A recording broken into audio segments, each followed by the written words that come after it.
In the last decade, Nintendo has put out two major Metroid Prime projects. Metroid Prime Remastered released in 2023, and we know that it didn't quite scoop 2 million units in the following couple of years, despite the fact that it was only $40 on the original Nintendo Switch.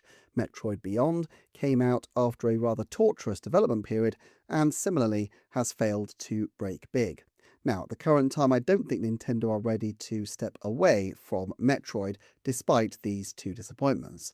For one thing, it's a major property for them, and they have a lot invested, especially after putting a lot of effort into reviving Retro Studios. Nevertheless, it feels like Metroid Prime is in the last chance saloon right now. I don't think Nintendo will want to write it off, but I definitely think that they will be cautious about committing to major new projects, and they will need to consider costs very carefully. Having said that, Nintendo can be very stubborn with their properties. How many times have we seen Advance Wars, Star Fox, or even F-Zero come back when they seem like they've basically been counted out? Metroid has a deep sentimental attachment for Nintendo as a project developed under Gunpei Yokoi, the person who basically put them on the map when he developed Game & Watch and eventually Game Boy, among other initiatives, and whose philosophy of lateral thinking with withered technology is still at the heart of Nintendo's approach today. I think Prime specifically is also important to them. I think they genuinely believe in the quality of the Prime concept, and even if they end up agreeing with some people's feelings that Beyond didn't quite stick the landing, I doubt they will be ready to give up on it quite so quickly. They also will be conscious that they don't want to let the knowledge base wither on the vine. Kensuke Tanabe is retiring, and his heir Risa Tabata is 47. Now, that gives her potentially decades left to work on Nintendo projects, but then again, Metroid Prime 4 was 18 years after the last entry.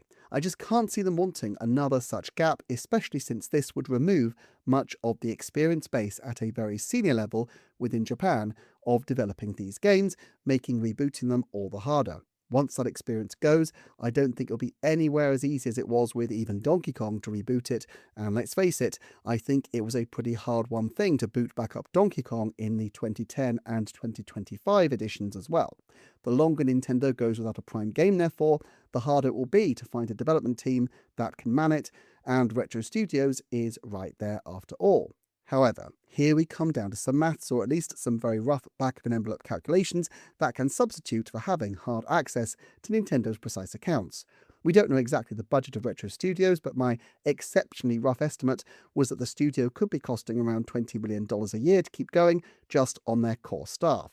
This would be before subcontractors and also excluding the costs of game development from Nintendo's various global branches for localization, and particularly the costs of the Japanese studios. It could be more, it could be less, but I've given the rationale in other videos, and frankly the specific sum is immaterial to the broad point here, which is they are expensive. American developers are expensive generally. Austin is a particularly expensive place, and the kind of top tier people Nintendo have attracted to them are going to be even more expensive within that market. Now let's just say that Nintendo were to spend 3 years focused on Metroid Prime 2 Remastered. Unlikely, since they weren't solely behind the original remastered title, but again, we're just looking at generalities here. Without even counting advertising costs, studio support, localization, and so on, this would incur a potential cost of $60 million just for the studio, and if they sold Metroid Prime 2 Remastered for $50, a Switch 2 bump on the cost of the original Remastered, we'd be looking at them needing to sell $2 million to need to break even on those costs. If the original game, one of the most celebrated of all time, couldn't break $2 million in a reasonable period, it's complete pie in the sky to expect that of Prime 2. Even if they charge much more, and we assume that this doesn't in any way dent the sales velocity of Prime 2, or indeed detract from sales that they would have made anyway on the existing Prime titles, we're still looking at a game that might just about break even, sort of, if they wish really hard. It's not a convincing win at all. But as I say, Retro weren't the sole developers on Remastered, and this is where I could see a pitch being assembled that would make fiscal sense as well as having creative potential. In certain respects here, Metroid bears comparison with Xenoblade. Celebrated, acclaimed, passionately supported by a small community, but with sales that are on the low end of what Nintendo's top properties are. Not bad by any means. Xenoblade Chronicles 2 and Metroid Dread were both quite respectable in terms of their numbers, but clearing the 2 million sales mark is a long-term aspiration rather than a slam dunk for many of these titles. But Nintendo needs these kinds of games for all sorts of reasons. They demonstrate the capabilities of the system, broaden the kinds of players who they can bring in, and of course, in the medium to long term, they could always explode in popularity, as Splatoon, Animal Crossing, and perhaps to a smaller degree even Pikmin did in the decades after launching to lower sales. However, what Xenoblade has going for it particularly is that Monolith Soft's wages are often low. Low, it should be said, even by Japanese standards. They did hike the entry wages in 2023, and now the company is fully owned by Nintendo. They may want to ensure that the wages don't reflect too badly on the parent company, but basically, Monolith Soft hires young, cheap developers and trains them up. And look, while I would always prefer that people are paid well for the work they do, I guess if Nintendo are able to offer a solid and real set of pathways to better remunerated positions in the company and in the industry, which I don't know, but I guess may be the case, and if Nintendo are able to offer a measure of job security that is unusual in the games industry, which we definitely know to be the case, then this might not be a completely unreasonable deal for prospective Japanese developers. I struggle to believe Nintendo would want to risk the reputational damage of squeezing its developers too much, but nevertheless, it seems that the deal with the Xenoblade games from the beginning was that these games would come in under a budget. Even then, Nintendo has not been unreasonable, and we know in the development of the original Xenoblade Chronicles that the team was very surprised to be allowed an extension of their deadline in order to make the game better. But of course, the stories that come out will inevitably tend to be to Nintendo's credit, so if there are tough budget discussions being had, we're unlikely to be party to them. At any rate, where does this leave Metroid Prime? My sense is that Nintendo will be happy to continue it if it can be done cheaply. I suspect that Bandai Namco Singapore, if they were indeed the original studio behind the original version of Metroid Prime 4, were chosen with this in mind. It's not that Singaporean wages are drastically lower than Japan or America, but that Bandai outsource a good amount of work to Malaysia, which would lower costs. And in the case of Metroid Prime Remastered, we actually have a similar situation. Metroid Prime Remastered had somewhere north of 70 people from the core Retro team, a large team to be sure, but about half of their current development staff as far as we can tell, and many of those roles such as facilities, HR, accountancy and so on aren't specific costs for the project itself, but the kind of costs that will be incurred anyway by running the studio. Of the other people involved, many were the various Nintendo departments, including NCL, the Japanese devs, but there are also teams in Portland and in China. We have other outfits, such as most famously Iron Galaxy, doing sterling work on the beautiful game, but the biggest single group of developers was a team called CGBot LLC. With about 6 artists, CGBot is the biggest single group outside Nintendo to contribute to the game, with 3 times the staff of Iron Galaxy, who are more widely credited for their involvement. Now, to be fair, the list of names doesn't really tell us about the period of involvement or of the seniority of the people.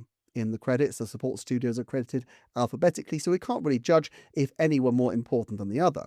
Furthermore, CGBot is primarily an art asset company, and so they're only one part of the broader development process. Even further, it's curious that CGBot were not credited at all on Metroid Prime 4, even though other collaborators, such as the Portland-based Liquid Development, did return, as did the Chinese studio Original Force Limited. However, what's interesting about CGBot is that while they do have a headquarters in Austin, it appears a significant number of their staff are based out of Monterrey in Mexico, where the average wages are significantly lower than the US. Now, average wages across a whole country may reflect the kinds of labour as much as anything else, so it's not necessarily the case that people being paid for equivalent roles in a different country would be paid significantly less, but it's still plausible to think that outsourcing to Mexico in this way could have significantly mitigated the costs that Nintendo faced. In theory as well, with a significant team having experience on Metroid Prime, it may be that they would have some existing experience that would help on a future Metroid Prime title, so that if they were to return to CGBot or a different one of the teams from Remastered, they would be able to work far quicker on a contract they were familiar with in the main. Of course, there are also plenty of global development partners who worked on Metroid Prime 4 who Nintendo might call upon as well. It does seem that a significant part of Japan's role here was figuring out the development pipeline that kept things moving, and that included frequent outsourcing to allow Retro to grow at a natural pace. Retro obviously recruited a lot of people and is still doing so, but Nintendo appear to be wanting to grow the team at a gradual, sustainable rate, as evidenced by the fact that they were hiring very senior people years into development. The fact that CGBot were not on Metroid Prime 4 may speak to a judgment from Nintendo about their work, or it may speak to the fact that they just had different processes in train already for Metroid Prime 4, or indeed that CGBot had other contracts that rendered them unavailable. Still, what's notable is that nearly all the people hired externally for Metroid Prime Remastered were for art or related activities, and this is largely the case with the additional people in Metroid Prime 4 as well. And while some of these people were in far-flung places of the world, Monterey is relatively close to Austin. I mean, nearly 400 miles, but in a continent as large as North America, that is manageable, especially since CGBot have a base in Austin. The fact is, if Nintendo were budgeting their game, if they could find a single reliable partner studio that is based in Austin, but also with a significant pool of talent in the country with far lower costs of living and lower wages, it might make their sums add up. Let's say that Metroid Prime Remastered 2 could be created with a smaller group from Retro than the first remastered game, perhaps only 50 core staff, about 3/4 the original size. Let's also imagine that the majority of the artwork were outsourced at 1/4 of the cost of the equivalent experience with Retro, perhaps 200 credits over a 2 or 3 year period. Or, of course, it could be a smaller team working for a longer period if Retro wanted to prioritize other matters. But either way, now instead of a budget in the 50 to 100 million ballpark, they could be looking at perhaps even as low as the $30 million range. That doesn't get them completely out of the woods, but it means if they sell at $70, they don't necessarily need to hit 1 million copies sold for the game to be profitable in its own right. And while 2 million feels like far too big a stretch in terms of sales numbers, I do think 1 million for Metroid Prime 2 in the medium term feels like quite a manageable number. Of course, this opens up another can of worms. If Metroid Prime 2 Remastered is $70, then 2 cheaper games are already available on the same system. This is where Nintendo needs a creative as well as a financial case to be made for creating such a game. My suspicion is that Nintendo will be very interested in some kind of expansion of the multiplayer modes. With Game Chat especially, they're keen to encourage multiplayer, and while they'll want to avoid comparisons to Halo and do their own thing, it must be a tempting option to explore. This would probably ratchet up costs, but if it's enough to make the extra cost seem justified, it might pay for itself in additional sales, or at least in selling at a higher price than they might otherwise get for a remastered title. So is all this plausible? I think yes. Is it likely though? I remain skeptical.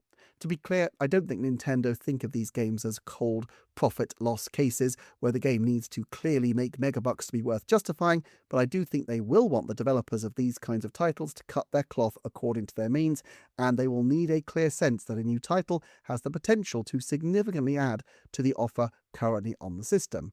After all, and I know some people will have views on Prime 4, but objectively you could say that Prime fans are eating very well with a new version of the most beloved entry and a brand new high entry title to boot, and so there might be no imminent need from Nintendo's perspective to gild the lily with a third Prime title.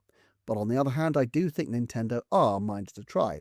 I think this kind of mirrors the process they seem to be starting to put in place with the Bandai development of Metroid Prime 4, and I also think that perhaps a smaller scale project like remastering Metroid Prime 2 would make more sense for Nintendo right now than rushing into a Metroid Prime 5. All this said, I don't think anybody is in any rush. My hunch is that Retro will be moving on to something quite different, and Tabata will be trying to work out a convincing enough version of what she does next in order to pitch to Nintendo. But while a remaster might be less exciting, I also think it's probably much more achievable as a next step right now than a full new Prime game, and I can kind of see the contours of how Nintendo could deliver this in a way that is on budget while still leveraging the experience at Austin. Yes, it's probably unlikely, and so I've put it at a perhaps 30% chance that by the end of 2030 we will see a Metroid Prime 2 remastered announcement, but I still think it is, at the outside, still possible. For more on what Retro might be doing next, please do check out the videos on screen, and it would be great if you consider supporting the Patreon, where you can see early, exclusive and ad-free content. It really does support the channel considerably. Thanks for watching, and I'll see you next time for another Nintendo Forecast.